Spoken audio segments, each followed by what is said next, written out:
Lesson 1, The Book of Nature, written by Jawaharlal Nehru. আমরা যে নিচের অংশটুকু পড়ব সেটা হচ্ছে জওয়াহরলাল নেহরুর letters from a father to his daughter থেকে নেওয়া। Let's start. Pandit Jawaharlal Nehru was a great freedom fighter and the first Prime Minister of independent India. Independent কথা হচ্ছে স্বাধীন ভারতের প্রথম প্রধানমন্ত্রী। He was a very good writer as well. The Discovery of India, Glimpses of World History and Autobiography are some of his noted books. During the late 1920s, he wrote a series of letters to his young daughter Indira to share his ideas, thoughts and knowledge with her. These letters were later compiled into a book titled Letters from a Father to His Daughter. The present text is an excerpt from the book. আমরা এবারে যে অংশটুকু পড়ব তো সেই অংশটা নেওয়া হয়েছে letters from a father to his daughter. আমরা জওয়াহরলাল নেহরুর ব্যাপারে কিছুটা জানলাম। কি জানলাম? উনি একজন গ্রেট ফ্রিডম ফাইটার ছিলেন এবং আমাদের স্বাধীন ভারতের প্রথম প্রধানমন্ত্রী। উনি ভীষণ পণ্ডিত মানুষ ছিলেন। উনি অনেকগুলি বই লিখেছেন, the Discovery of India, glimpses of world history, এই আরও অনেক বই ছিল। এবং 1920s যখন উনি ওনার মেয়ের সঙ্গে থাকতেন না, তখন উনি ওনার মেয়েকে চিঠি লিখতেন। সেই চিঠিগুলোকেই কম্পাইল করে এই বইটি তৈরি করা হয়েছে, letters from a father to his daughter. Unit 1. When you and I are together, you often ask me questions about many things and I try to answer them. Now that you are at Mussoorie and I am in Allahabad, we cannot have these talks. I am therefore going to write to you from time to time short accounts of the story of our earth and the many countries, great and small, into which it is divided. You have read a little about English history and Indian history, but England is only a little island and India, though a big country, is only a small part of the earth's surface. If we want to know something about the story of this world of ours, we must think of all the countries and all the people that have inhabited it, and not merely of one little country where we may have been born. আমরা এই প্রথম প্যারাগ্রাফে দেখছি যে জওয়াহরলাল নেহরু বলছেন যে আমি আর তুমি যখন একসাথে থাকতাম তখন ইন্দিরা গান্ধী খুব ছোট এবং সে তার বাবার কাছে অনেক ধরনের প্রশ্ন করত এবং তার বাবা সেই প্রশ্নের উত্তর দিতেন। কিন্তু এখন তিনি যখন চিঠিটা লিখছেন তখন ইন্দিরা গান্ধী হচ্ছে মাসৌরিতে আছে আর ওনার বাবা জওয়াহরলাল নেহরু এলাহাবাদে আছে। তো সেই জন্য সরাসরি সেই কথাগুলো হয় না, তারা চিঠির মারফতে নিজেদের মনের ভাব আদান প্রদান করছে। এবং তিনি বলছেন যে এই যে পৃথিবীতে আমরা বসবাস করি, এই পৃথিবীতে যে ছোট্ট একটা অংশে আমরা বসবাস করি, সেই অংশটাই কিন্তু আমাদের কাছে সব নয়। এই পুরো পৃথিবীটাই হচ্ছে একটা জানার বিষয়। যেমন England is a small island, ওটা একটা ছোট্ট দ্বীপ, এবং ইন্ডিয়া, আমাদের India is a big country, কিন্তু এটা হচ্ছে আর্থের সারফেসে একটা ছোট অংশ। তো সেই জন্য এখন থেকে আমি তোমাকে অল্প অল্প করে এই আমাদের যে ওয়ার্ল্ডের হিস্ট্রি সে বিষয়ে আমি তারপরে আলোকপাত করব। I am afraid I can only tell you very little in these letters of mine.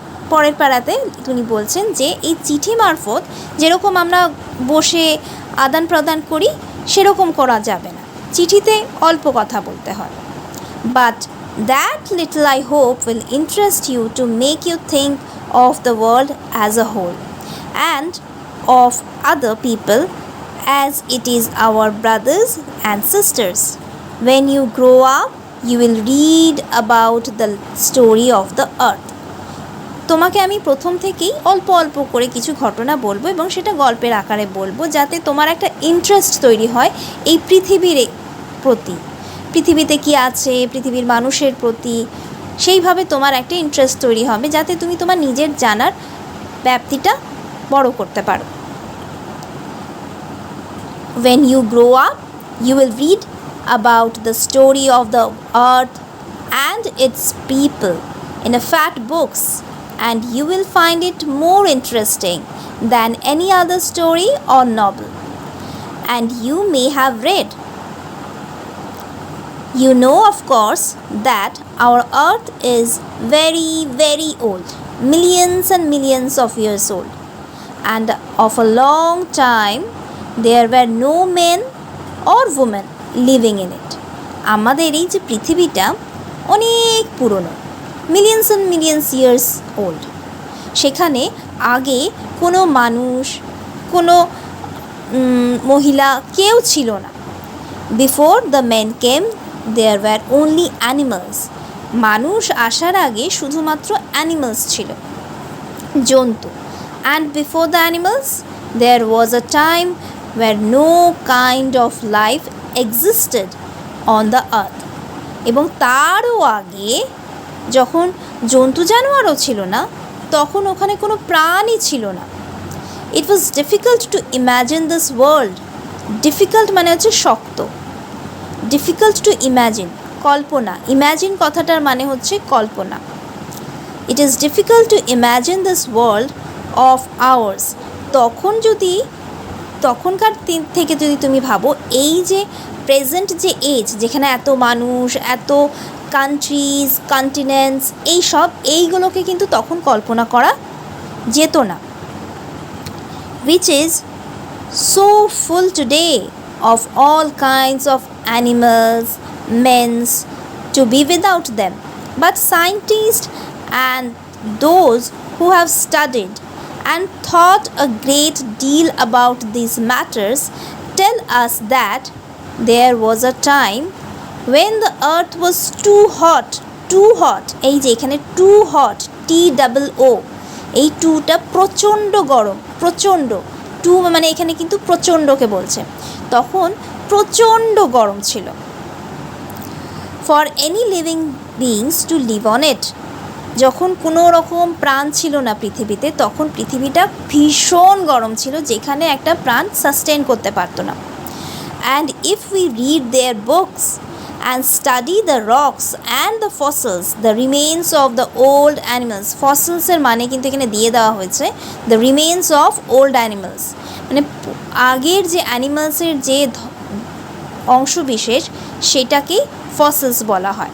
R rocks মানে তোমরা জানো পাথর। We can ourselves see that this must have been so. এরপরে অ্যাক্টিভিটি 1 আসে। অ্যাক্টিভিটি 1টা খুবই সহজ। India is in fact a big, small, huge part of the Earth's surface. Small. Once upon a time, the Earth was too cold, hot, dark. কোনটা হবে? Hot হবে। For any living beings to survive.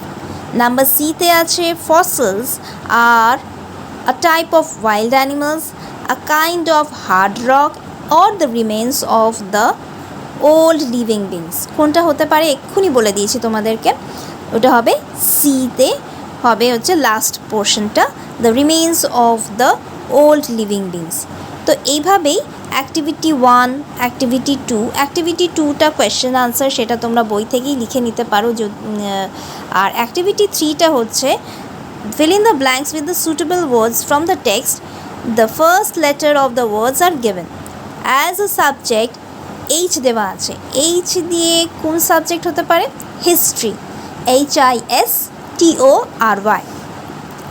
We have good relationships with our neighboring countries. Countries মানে হচ্ছে আমাদের neighboring countries মানে হচ্ছে আমাদের দেশের আশেপাশে যে কান্ট্রিজগুলো আছে তাদের সঙ্গে আমাদের একটা বন্ধুত্বপূর্ণ রিলেশনশিপ আছে. Plants need air, water and sunlight to grow. GROW. grow মানে হচ্ছে বড় হওয়ার জন্য তাদের কি লাগে? এয়ার লাগে, ওয়াটার লাগে আর সানলাইট লাগে. Can you imagine how big the universe is? Imagine মানে হচ্ছে কল্পনা করা. You should study regularly. Study. STUDY. Study মানে হচ্ছে পড়াশোনা করা. এরপরে কিছু মেক সেন্টেন্স বানানোর জন্য তোমাদেরকে ওয়ার্ডস দেওয়া হয়েছে যেখানে তোমরা মেক সেন্টেন্স করতে পারো. এরপর আমরা যে পার্ট 2টা আসবে, পার্ট 2তে আমরা ইউনিট 2টাকে কভার করব. আই হোপ তোমাদের পার্ট 1টা ঠিক লেগেছে এবং তোমরা ভালো মতন বুঝতে পেরেছো এখানে যেটুকুনি পার্ট পড়ানো হয়েছে. আর এরপরে আমি পার্ট 2টা পড়িয়ে দিচ্ছি. Let's continue. You read history in books, but in old times when men did not exist, surely no books could have been written. তুমি হিস্ট্রিতে বই পড়েছো, এটা ওর বাবা বলছে, মানে জওহরলাল নেহরু ওনার মেয়েকে বলছে. মেয়ের নাম ইন্দিরা গান্ধী. ইন্দিরা গান্ধীও কিন্তু ওনার পরে প্রধানমন্ত্রী হয়েছিলেন. You read history in books, but in old times when men did not exist, surely no books could have been written. তুমি হিস্ট্রির বই পড়েছো এবং যখন মানুষই ছিল না পৃথিবীর মধ্যে তাহলে তো কোনো বইও ছিল না, কারণ কে লিখবে? How then can we find out what happened then? We cannot merely sit down and imagine everything. আমরা তো সব কিছুই কল্পনা করে নিতে পারি না, কিছুটা তো বাস্তবের উপরেও আমাদেরকে বেস করতে হবে. This would be very interesting, for we could imagine anything we wanted to and would thus make up the most beautiful fairy tales. But this need not to be true, as it not be based on any facts that we have seen.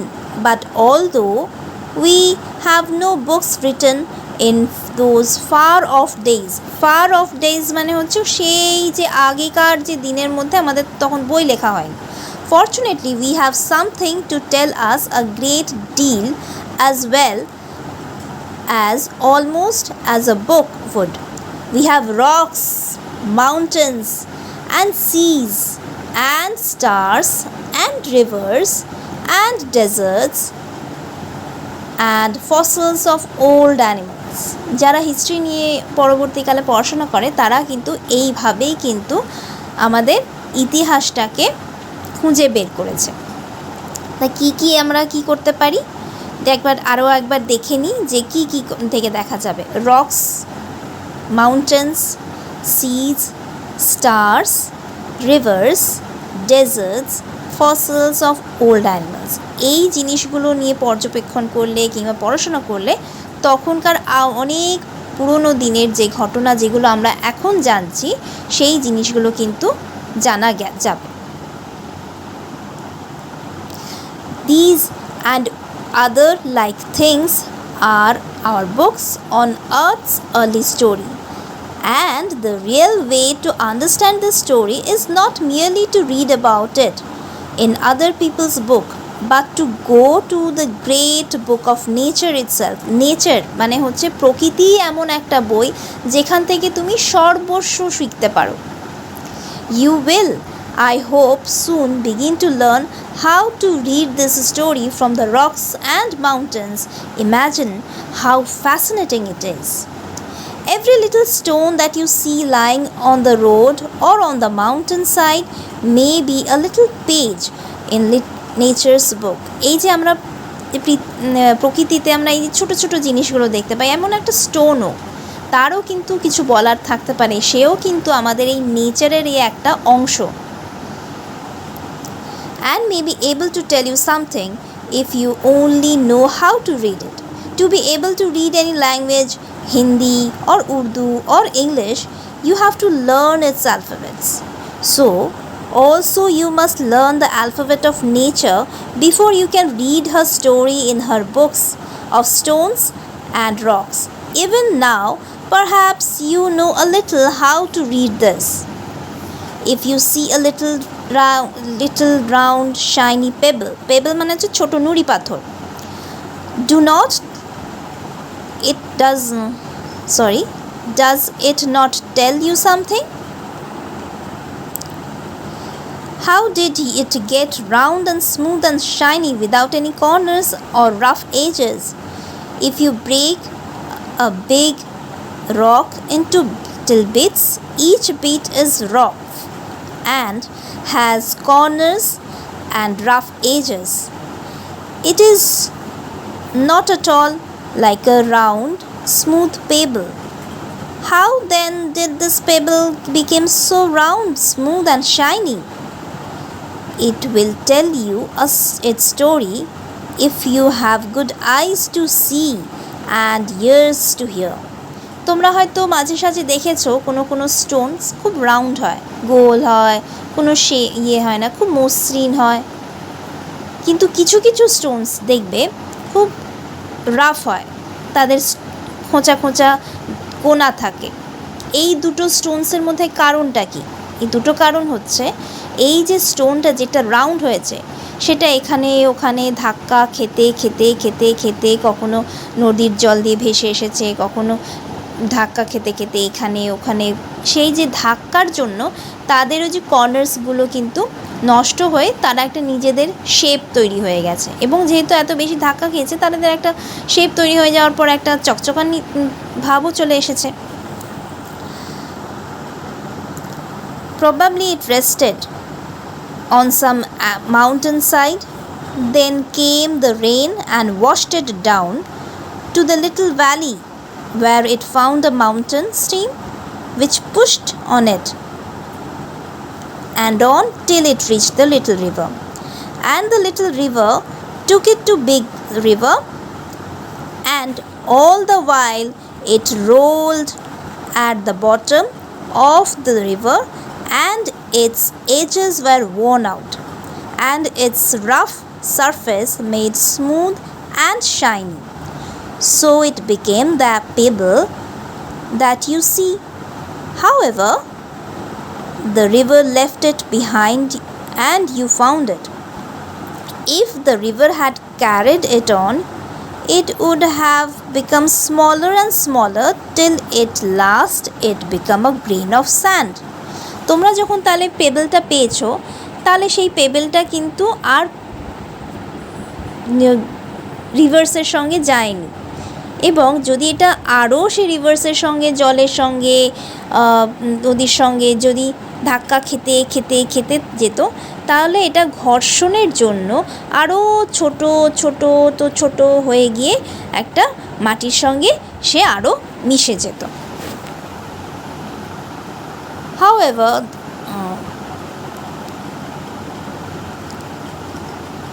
grain of sand and joined its brother in the seaside to make a beautiful beach where little children can play and make castles of sand.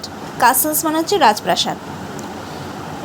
If a little pebble can tell you so much, how much more could we learn from all the rocks and mountains and the many other things that we see around us?